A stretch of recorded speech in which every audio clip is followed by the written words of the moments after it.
Hello, everybody, again. Here we are for another week of Q&A, and soon to be starting up our live optimization series where we're going to be doing accessing real live ad accounts and optimizing those accounts. I'll be sharing updates regarding when we will be starting that soon. Thank you for coming as usual.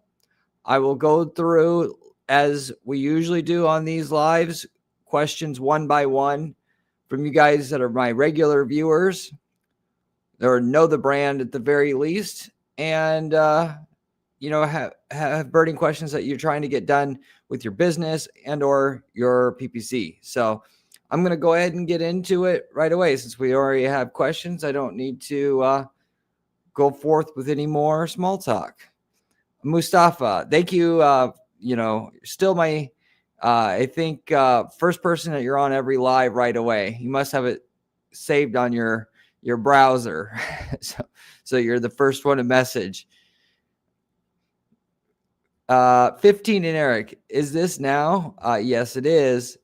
KCD, I have a med spa campaign in Google I'm trying to do remarketing on with demand gen, but no matter what I do, I get 0 impressions. The audience has 2,000 plus users. So med spa remarketing itself, it may be because you're restricted because it's a health related service itself. And perhaps or potentially you could try AdRoll to do your remarketing. That's what I usually do in any kind of health space. Otherwise, go ahead and contact support and ask them what to do. I presume you're not going to be allowed to do it though itself. Also, I haven't really done remarketing before since all my clients are healthcare. Oh, well, you already know. So presumably, I guess you haven't gotten your audience disapproved, so you know how to check that. But nevertheless, once in a while with remarketing campaigns, they take contacting support to get them going. I don't know exactly why that is, but if they won't get going on your own, you have over 1,000 users on your actual audience, and you've also set the bids real high. That is, you should start with manual bidding, put the cost per click up to $2, and wait a few days. And then if you still don't have anything, and the audience is cleared for running the campaign and all that, then you contact support and ask them what's up. Thanks for coming again, 15. Drakon, hello again. Hello. KCD. Also in your YouTube videos, you have a little smudge on the lens of the camera. Please fix. I am not an expert in this, but I greatly appreciate when people point stuff like this out. And I'm not saying that facetiously here as well, because there's stuff I'm learning every day about this. I've been doing this for 5 years now, and I'm still learning how not to have a crappy YouTube channel. So I'm going to write this down right now.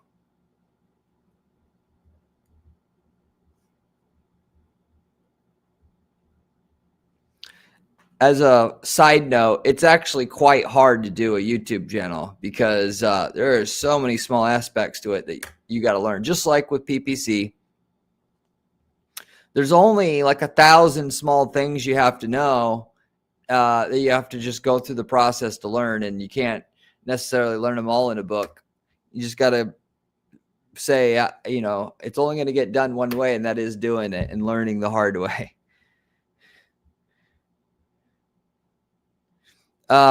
15. I currently have I have initiate checkout as my primary conversion.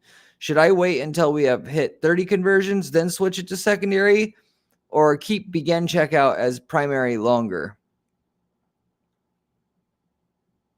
I would say the main deciding factor there should be whether or not you're easily spending your budget. That is, are you spending what you want to spend, and the campaign's also saying limited by budget?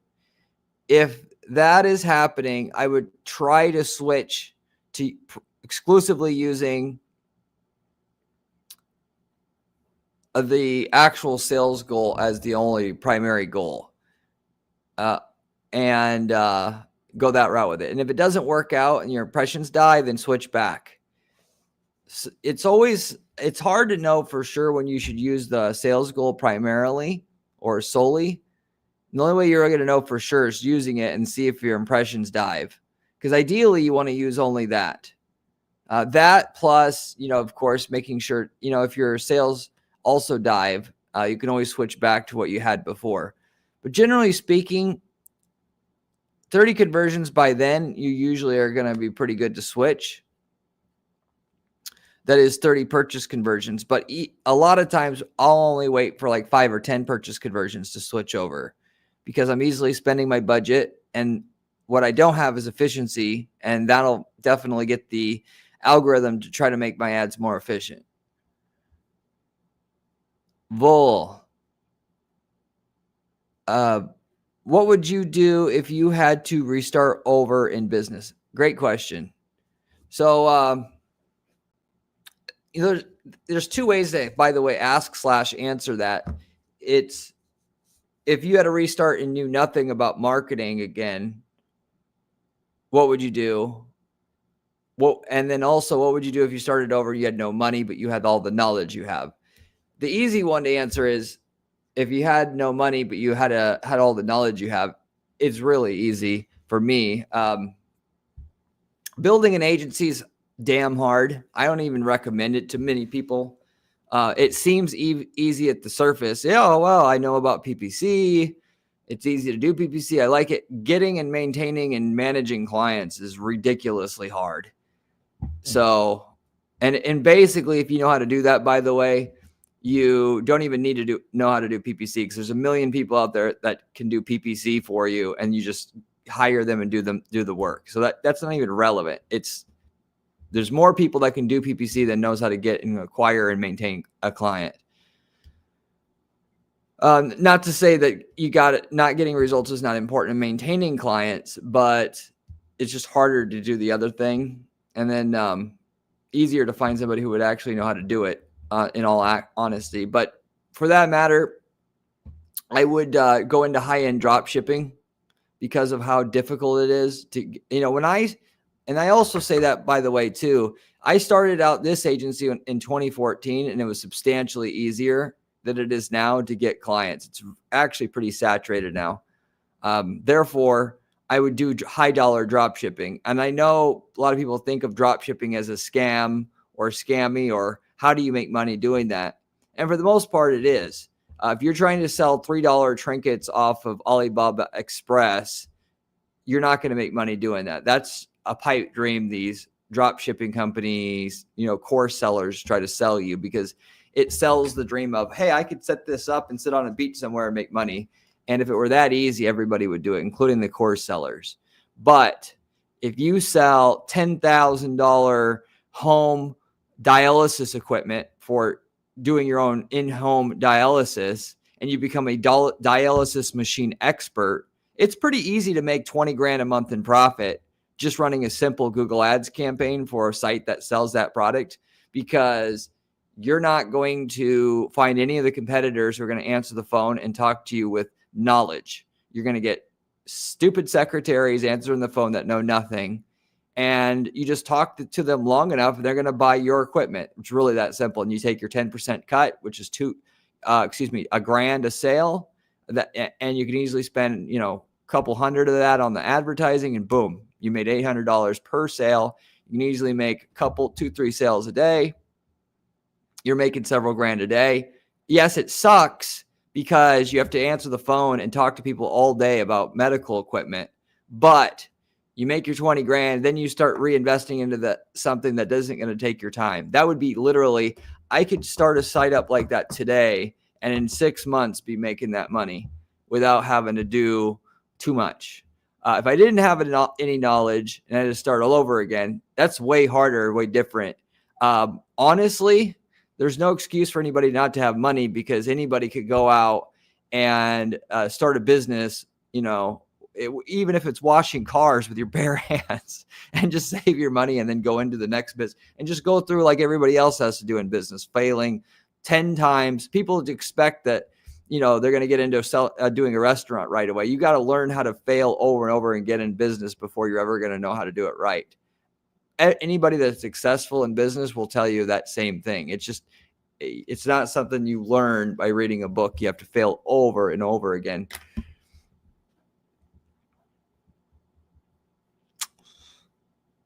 Um, 15. I'm also running maximize conversion value. When should I introduce ROAS? Should I set ROAS once purchase is the only primary conversion?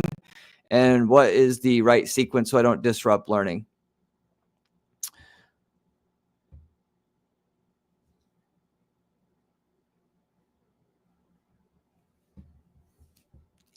Essentially, just like I kind of answered a bit ago in reference to the goals, you should do it once the campaign's limited by budget.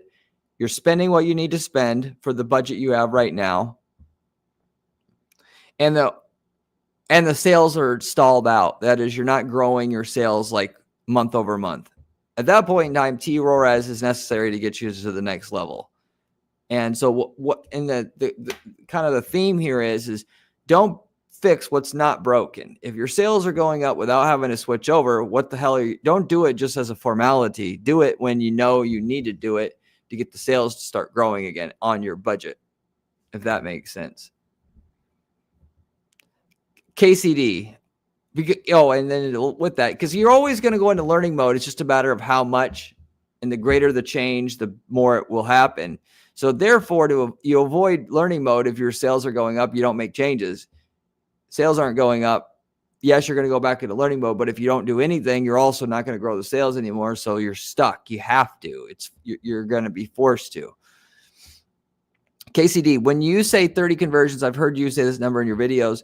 You mean 30 per month, right? Not 30 overall. Generally, 30 per month on that campaign would apply if that is the only campaign in the account that promotes that type of product or service.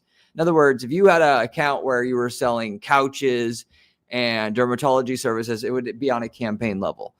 If you are selling dermatology services, one campaign sells them this way, other one sells them this way, and the services are different technically, but they're all within the same dermatology umbrella, I would say, just for the account in general, because there's going to be enough similarities from one customer list that comes in from one campaign versus another, then you don't really need to have it on a campaign level itself like that, because frankly, it's going to take forever for you to be able to use smart bidding on all your campaigns.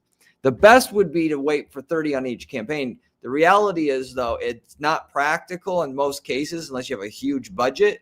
And some campaigns you're going to wait 2 years to use smart bidding. So, or another way to look at it would be you could just do on a campaign level like that is wait until you have 30 conversions on each campaign. And if you're stalling out, that is, you're not getting any conversions, you just switch it over anyway, because you have to get the conversions to go up because you're plateaued out. Kind of going back to what I was saying before. KCD, recently CallRail added enhanced conversion tracking support. Have you looked into turning this on? Just randomly showed up in the integration settings.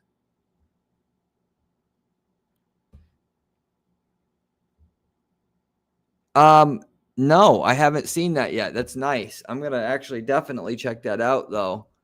And I was just saying in my Discord group last week even that somebody needs to create a server-side call tracking script because CallRail doesn't have it. And I didn't know any call tracking program has it. And that's what we need because of all the ad blockers screwing up the data stream. So I'm going to check that out.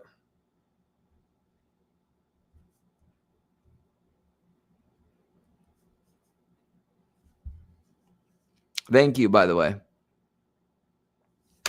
15. I recently switched the add to cart to secondary. How long does it take to stabilize? So after 10 more conversions, beginning checkout to secondary.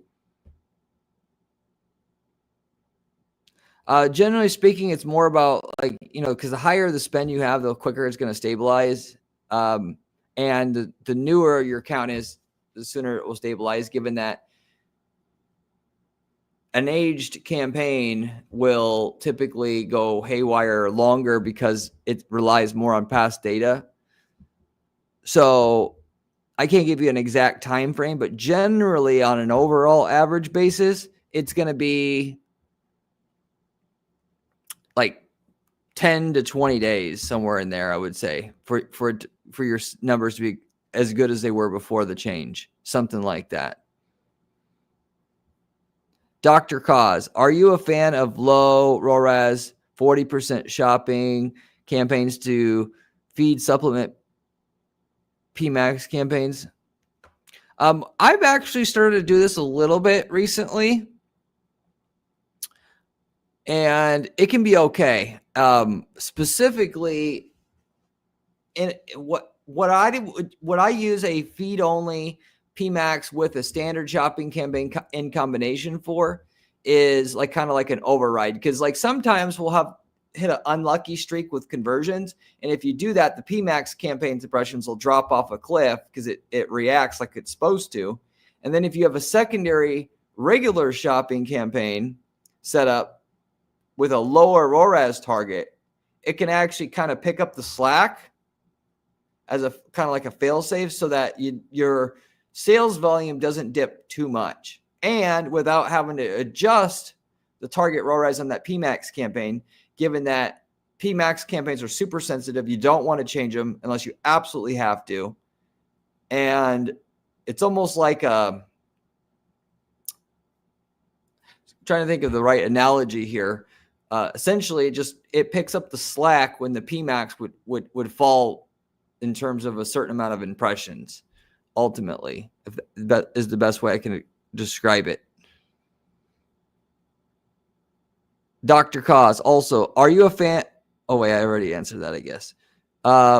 Mustafa, again, how to increase the monthly management fee of your existing customers for your admin. Just for you guys to clarify, Mustafa was a coaching client of mine before, and he told me he does PPC management services similar to what we do and offer at Guaranteed PPC. So for the most part, and actually I was just having a conversation with an internal employee here this morning about how your fee that you're going to charge at your agency at a certain point is more about what people think about your agency and you, if you're the face of it, than the work that you're doing. As crazy as it sounds,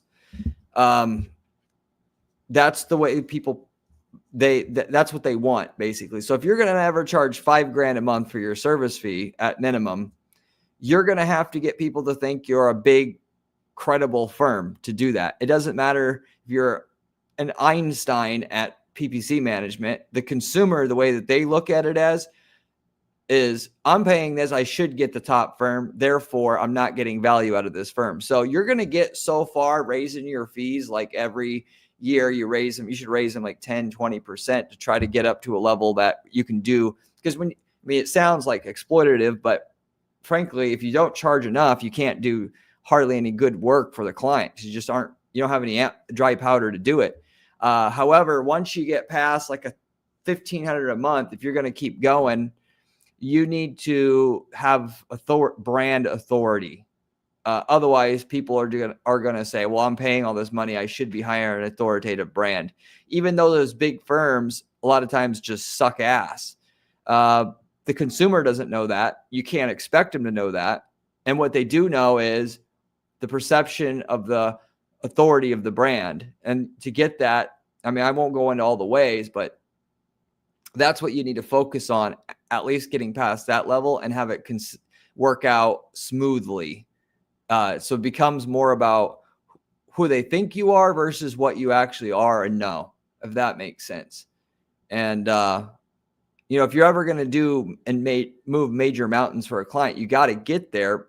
Otherwise, you can't, there's not enough money. You don't have enough resources to really help them in any substantial way. Because if all it took to get great multi-million-dollar results in somebody's market is pay a marketing firm $500 a month, everybody in that space would have done it already. And there's no edge then.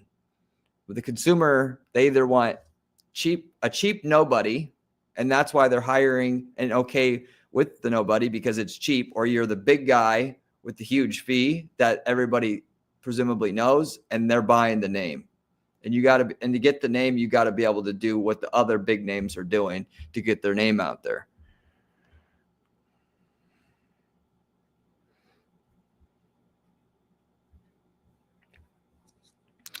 How to deal with the dialysis machine producers or suppliers? Do we need to buy it from their website directly, or ship, or we need to make an agreement beforehand? So going back to the high dollar drop shipping, it's real simple, Mustafa. Anybody, by the way, that wants to make 20 grand a month, assuming you're smart enough to and want to be a phone sales agent, all you got to do is just go to the other sellers and, go type in home dialysis equipment, make a list of all the sellers, go and then contact them and be like, look, I want to sell your equipment. I want you to drop ship it for me. So when I get an order, I want to call you up and I want you to send it to the address I say, which they'll be fine with, because for a $10,000 order, ironically, they're fine with it. Whereas if you try to get a tennis shoe supplier to send stuff out to your customers, they won't want to do it because it's not enough money to mess around with it, which is why you want to go high dollar.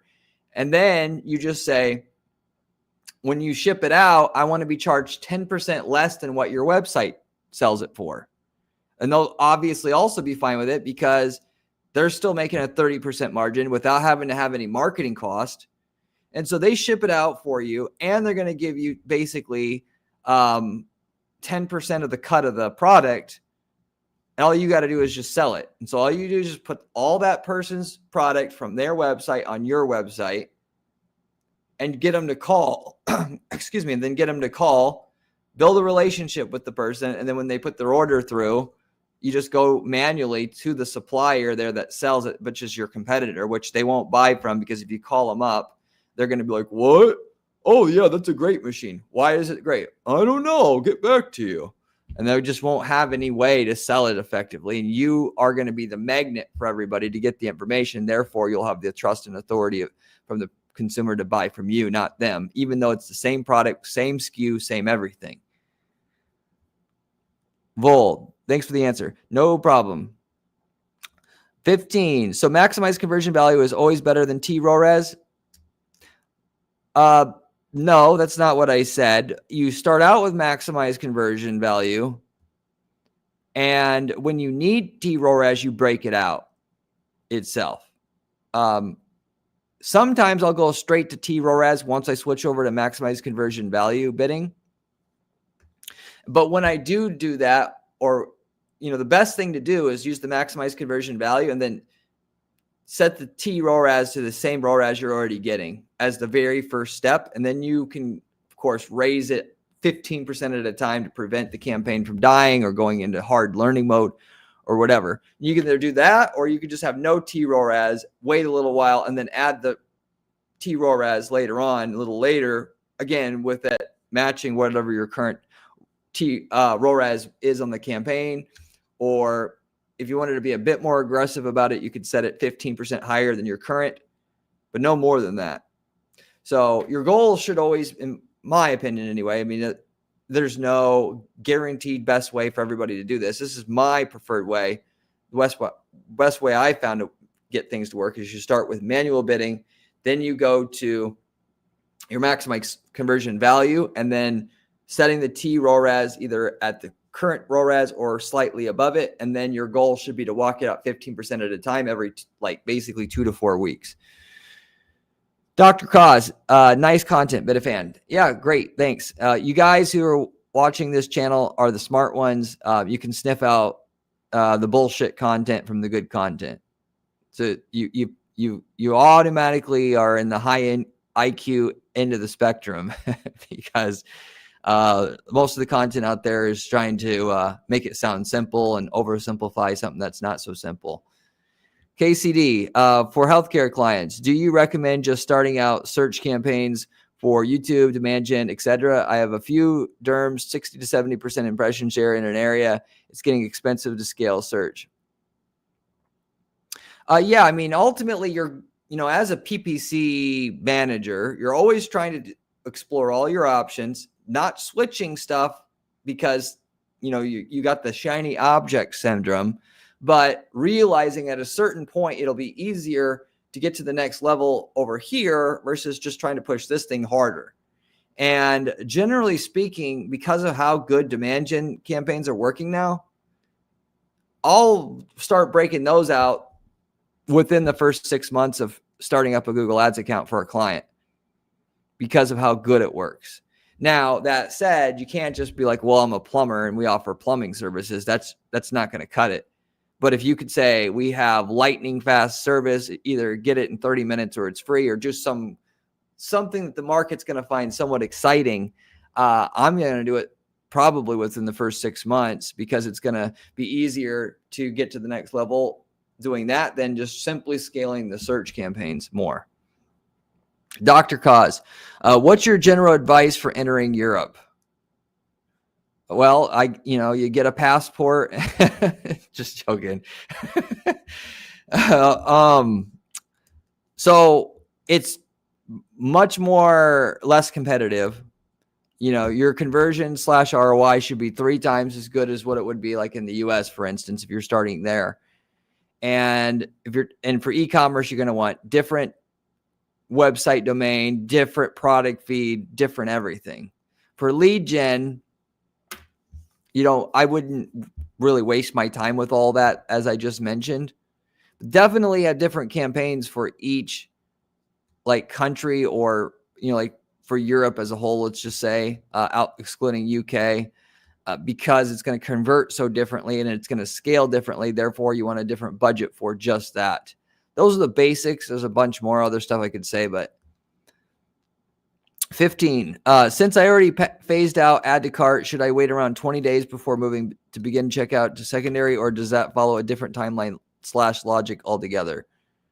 So there's no, unless I looked at the account myself, I couldn't give you the best possible answer here by any means, but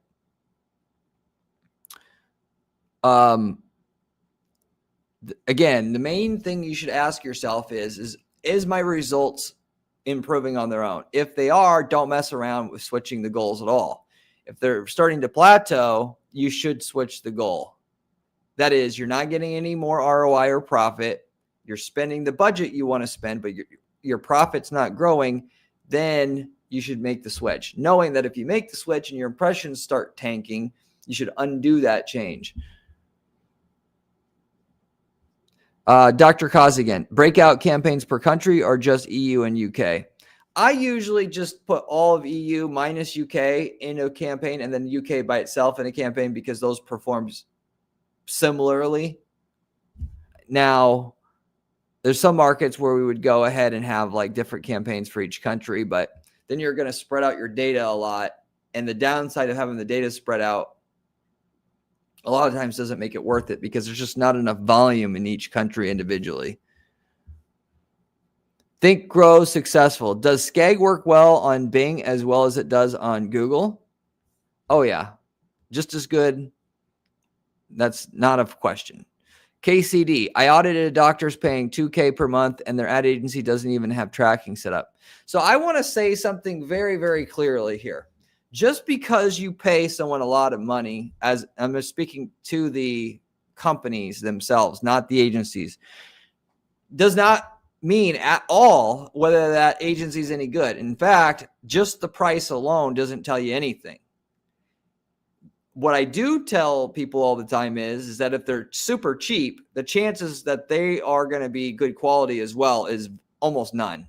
So it's just like if you were going to try to buy, someone was like, here's a Honda Civic. You want to buy it? It's $1,000. You should automatically know that's a scam. Like, why is it $1,000? Is the head gasket blown? What's wrong with it? So that's just like one part of the equation, if you will, that you need to review. And as I talked about before, in this market, there's people that, there's a lot of people that charge a lot and that are scams still, 100%. But it's pretty much low cost. They're not really trying to work. They're pretending to work, and the client's pretending to pay them. And there's people who spend a lot, assuming, once you weed out the scam people and get the real results ultimately. And people tend to go with the cheap one mostly because they're like, at least if it doesn't work, I'm not out a lot of money. And they know the public thinks that way. And you can make a really good living selling cheap services to people because that's what they want to buy and that's what they want. It's just like in the dieting space.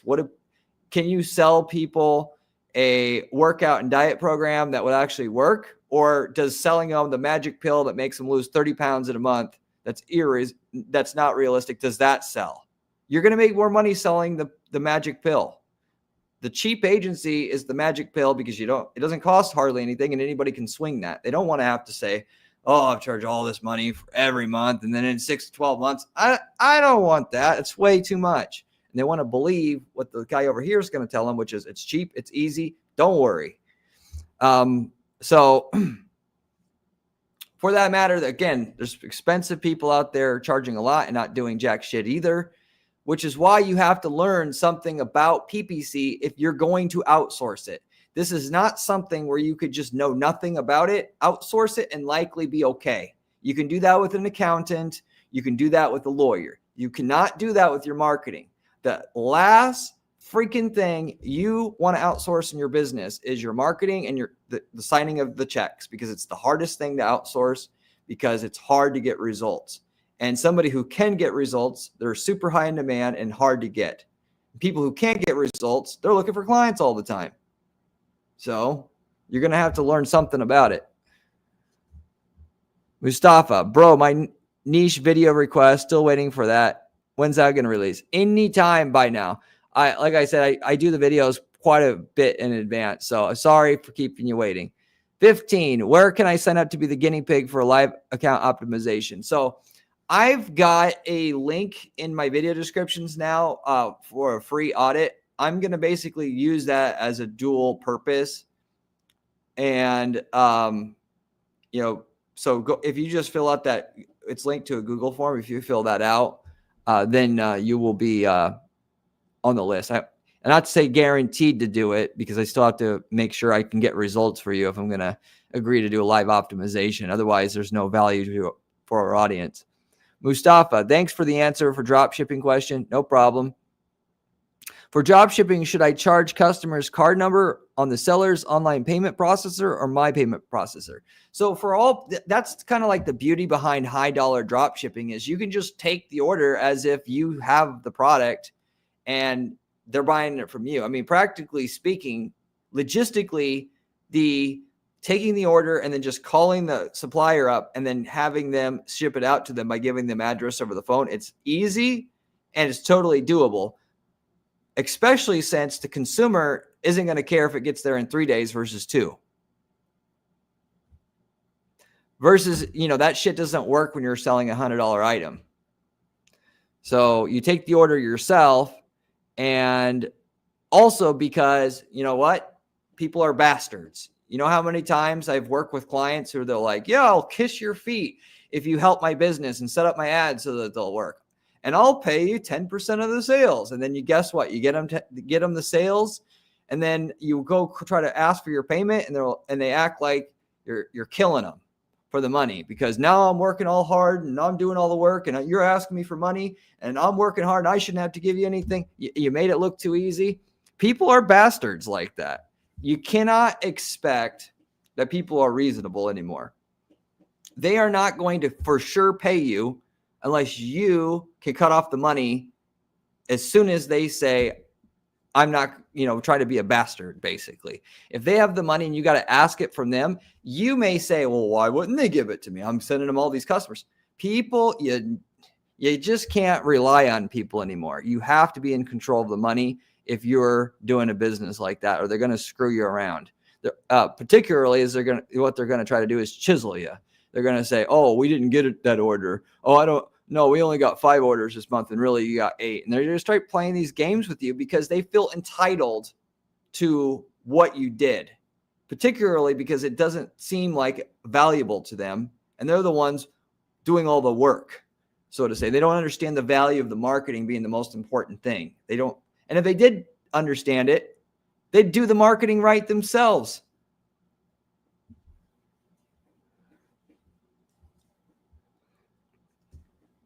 KCD, laugh out loud.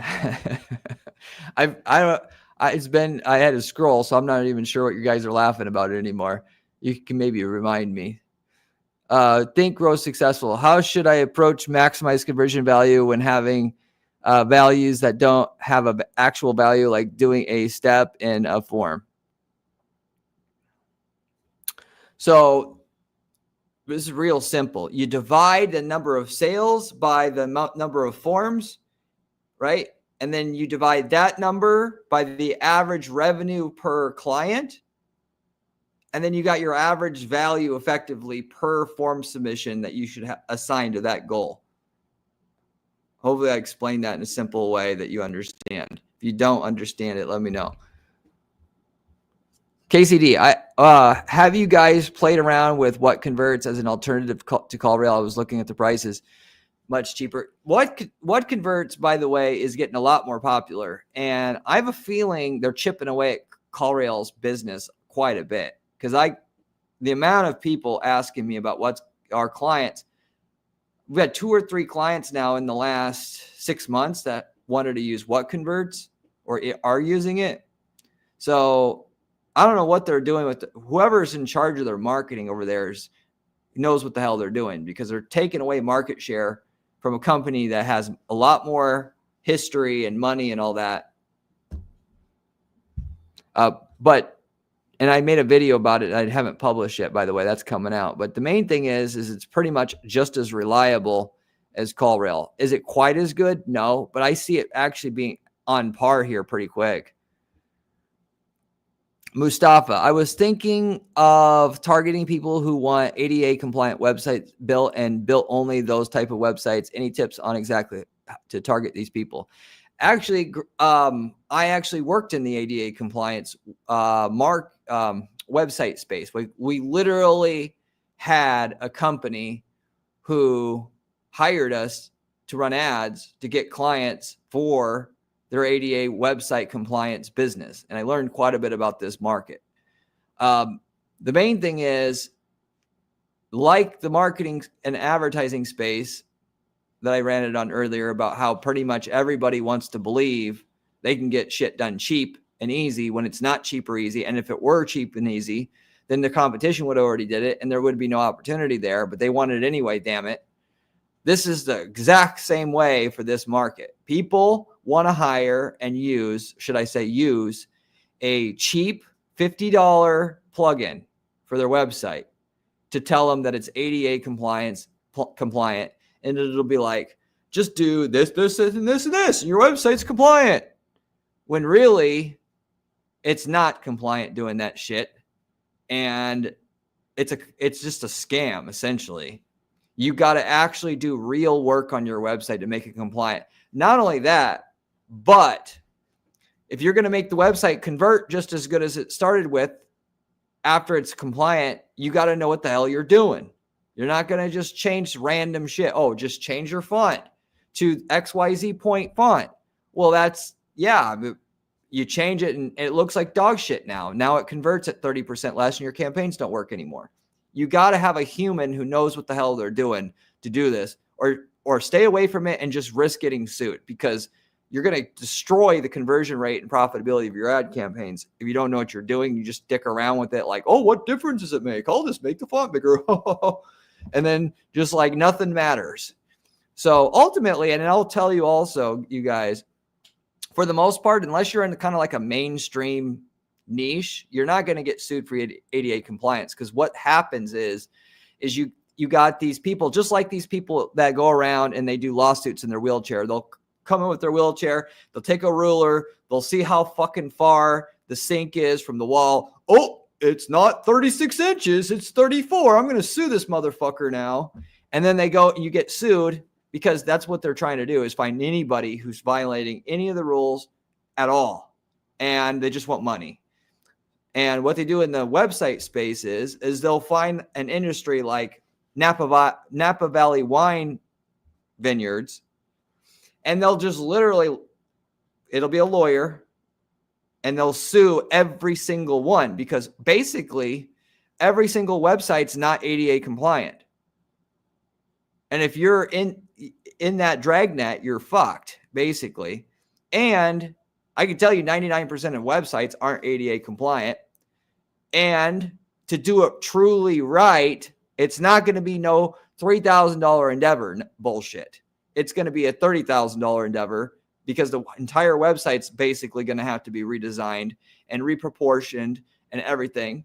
And you may say, so, and then people act all high and mighty and pompous about, oh, I'm so legally compliant with everything and I do everything by the book. But then when you tell them your website's not ADA compliant and it's going to cost 30 grand to fix it, they suddenly have some cognitive dissonance. I guess it's not so important. Oh, I don't need to do that. And then they'll just pretend like it's not important, even though in their head, they're always legal with everything they do.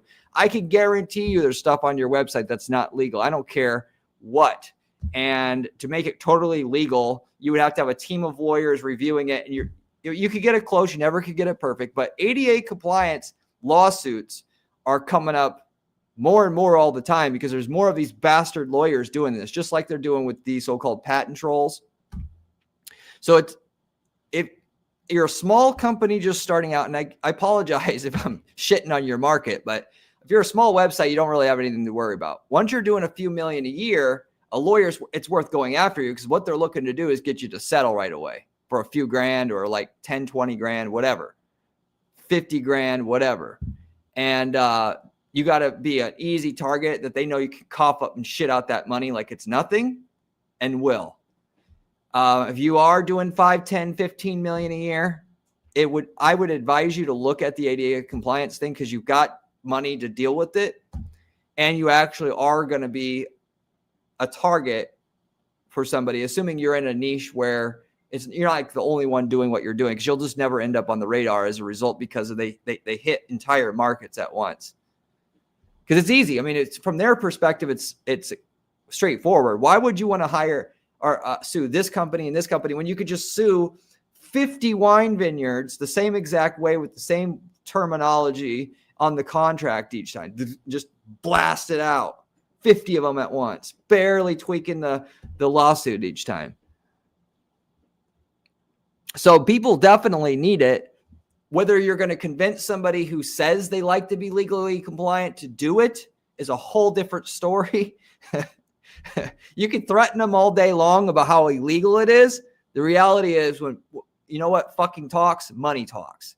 People don't like to do shit when they're going to have to part with their money.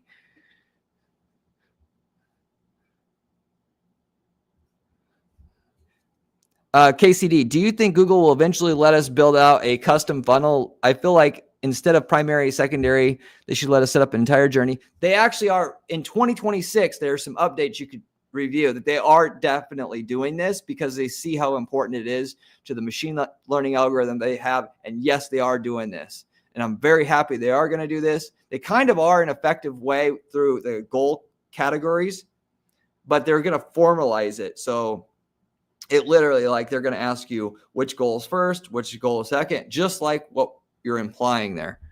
And it's very smart for doing that. VJ, a few days ago, my client account got hacked as he is sharing his logins to all his agencies. It was performing very well on an old account. Finally, after 6 days, the account is recovered by Google, and they removed the campaigns. Now, how long is it going to? Oh, shit.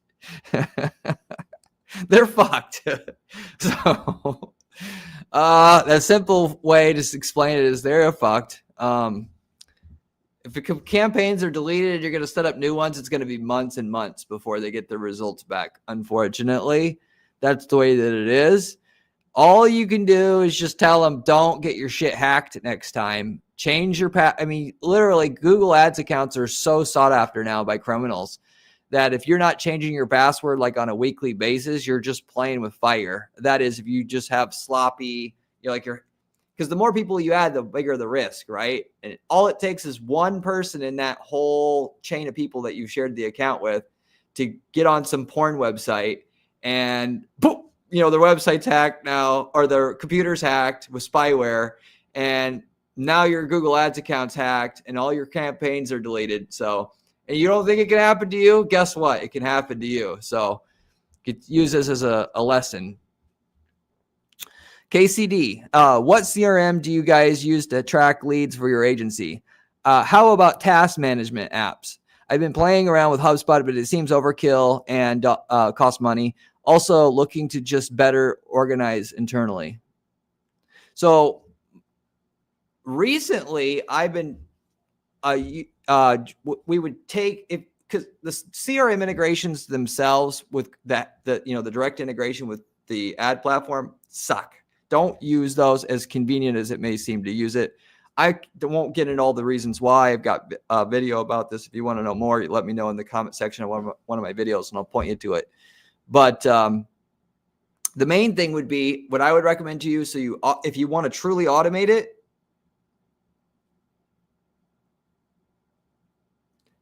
in terms of tracking the conversions to your ad account, pull the data out of the platform, put it into a Zapier account, pull the data out of CallRail, put it into a Zapier account, and then merge it and then send it back to the ad platform.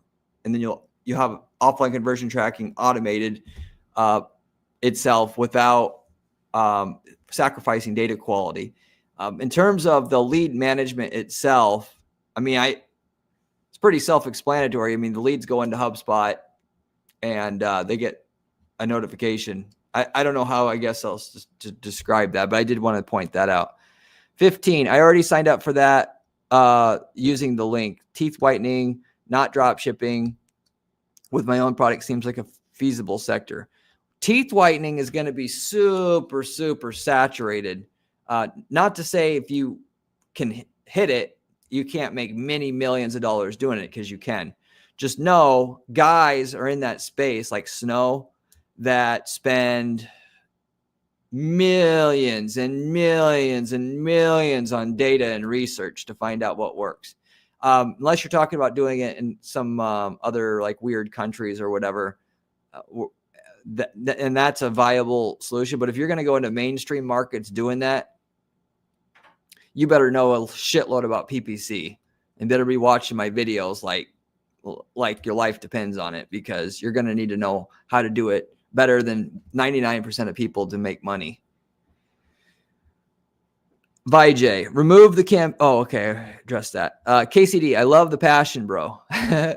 So I guess I just realized a few weeks / months ago that you guys, if I try to seem politically correct on stuff, it doesn't please you guys as an audience as much as just telling it how it is.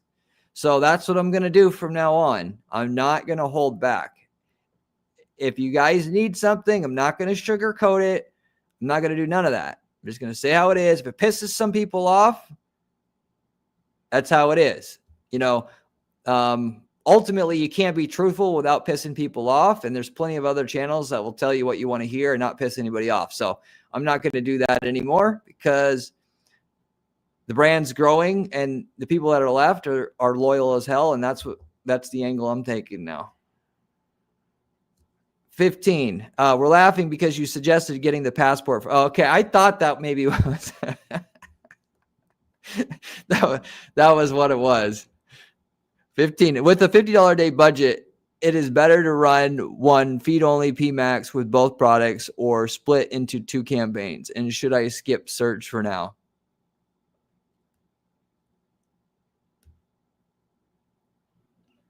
I would definitely try to just run it in the same campaign.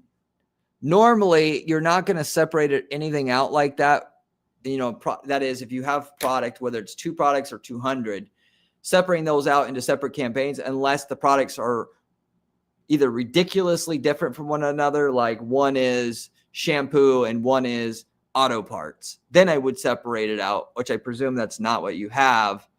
Either that or the performance on the one product is ridiculously different, at least from the standpoint that you went into your back-end store and you saw one sells 100 units a month and one sells 1 unit a month. And then I would separate it out, because I very likely expect a huge difference in ROAS. And then I can scale it's about scaling the campaigns the products at different rates. Then I can set budgets for each, and one isn't going to hold the other back necessarily, even though the algorithm is going to try to correct for that somewhat.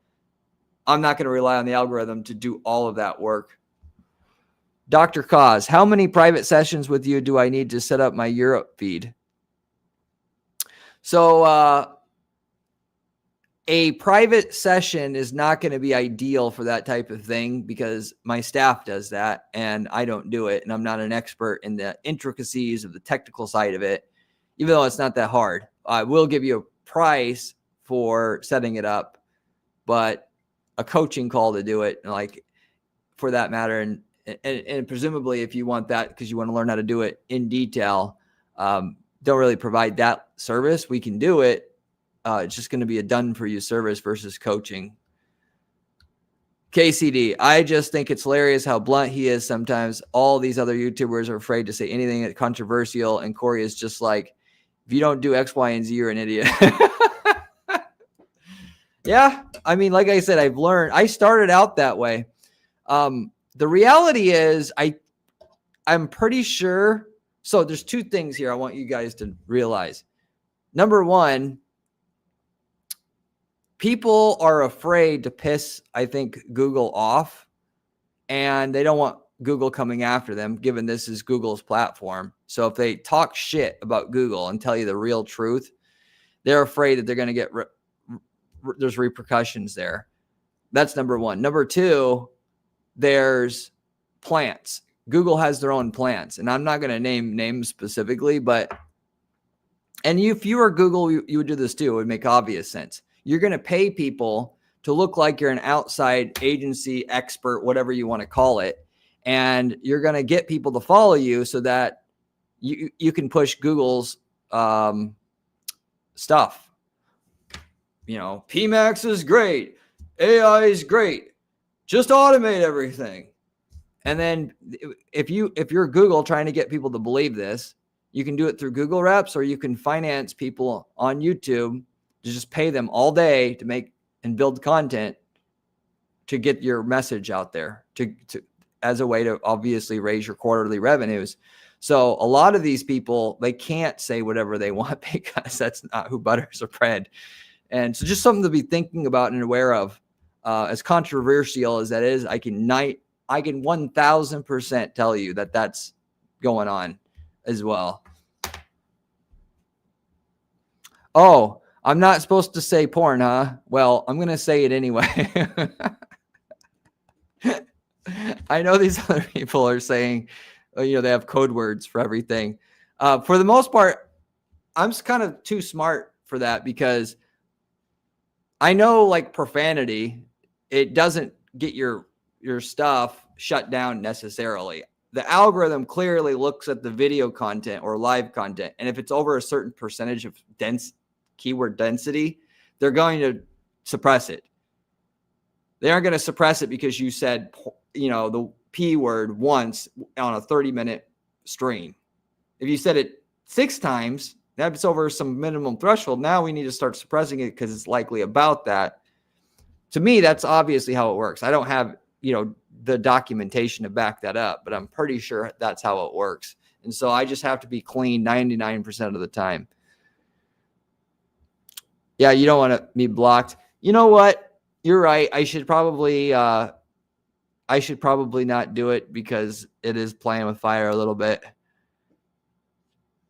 Draken, hell yeah, no BS here. Do you offer white label PPC services, Wayne? Yeah, I do. However, I will tell you in advance that it typically hasn't worked out well in the past because in order to get great results with PPC, no offense to you, no offense to anybody, you got to be able to speak to the client about the service. There's just small things you got to pick up. And when all your information is being funneled through a third-party source, it's just not the same. So, you could tell me like client says this, client says that, but if I can't talk to the client directly, the client gets a less than ideal experience. Not to say it's impossible, but it's hard. And what works better is just taking a 20% cut of the revenue and just referring the client directly. And if you want to be involved in the process somewhat still to monitor it, that's fine. But versus this whole I'm doing the work and then somebody else is doing the work in the background and then having to pass the information through a third party. It's not very ideal actually for the client, for you, for me, nobody. Mustafa, I've been running a campaign for over 2 years now, running traffic to the homepage. I want to start SKAG campaign. Should I do it in the same campaign or a new one? I almost always do a new one so I can set the budget low at first. And then once the campaign's matching the performance of the old one, I can start slowly ratcheting up the budget. 15, teeth whitening in Europe isn't saturated at all because of the regulations. Crest can't sell here, and hydrogen peroxide is basically legal. Holy shit, really? You guys in Europe aren't screwing around. I've developed a new whitening solution, got it all approved. I actually worked with a couple different companies doing teeth whitening in the past. It's actually pretty profitable in general. One thing you may want to consider as a small side tip is instead of going direct to consumer, set up business packages that you can go to salons, that kind of thing, and show them that it will work and teach them how to add this as an add-on ancillary service to the services they already provide, because that's what our client did.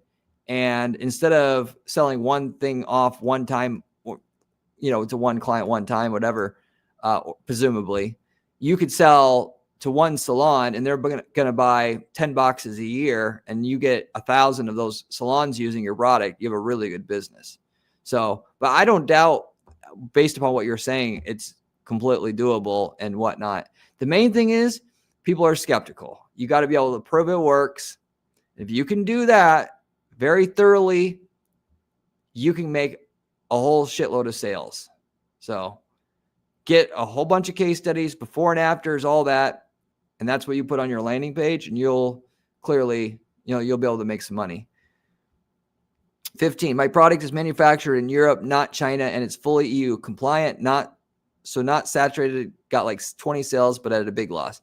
Just, if you're getting sales like that, but your ROI is not where it needs to be, you definitely shouldn't be discouraged. You just got to figure out what part of what you did worked and drill in on it, and don't give up until you find out where it is, because most campaigns start out like that.